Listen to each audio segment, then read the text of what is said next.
Right then, I've had it all in bits again.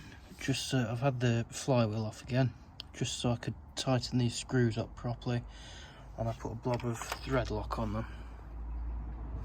The proper crank puller came in the post the other day, so I managed to use this to remove the flywheel. And what you do is left hand thread to mount it to the flywheel till it bottoms out, then right hand thread, then gradually pulls it off the crank. What am I doing? Just don't forget that is left hand thread. I'm now going to do this up. They gave me all the problems, and I just thought I'm going to double check in the book. There we go. Just for the torque settings, so I can really hope this never comes loose again. I am going to, of course, stick a bit of thread lock on this nut as well. So I put about 5 kilograms, whatever they are, torque. I've got this simple adjustable peg thing that I can rest in there, rest against the locks, and then I haven't got to try and hold the flywheel. And I just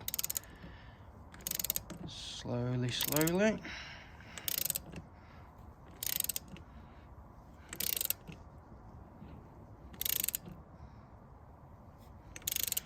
this is where it strips the thread and I cry.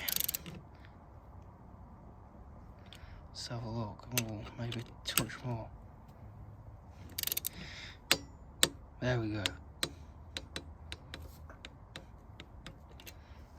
You can see the blue thread lock there. So hopefully that's not going to come loose again. Famous last words.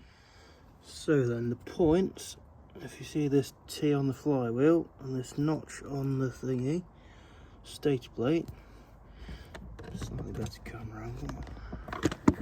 No, the camera's not too bad, that's a bit better.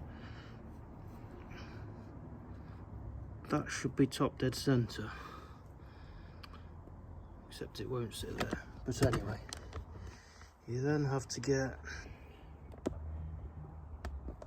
that's the points in there. Is it? Yeah.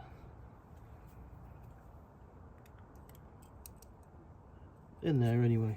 So we've got a 0.3. It does say 0.3 to 0.4. The optimum is 0.35. So I've set that to 0.3. Out top dead centre, got my gap. Tighten the little holding screw up.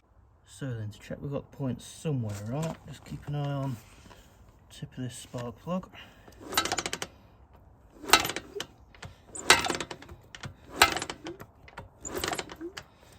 Oh good, there's a spark. And then just to make sure,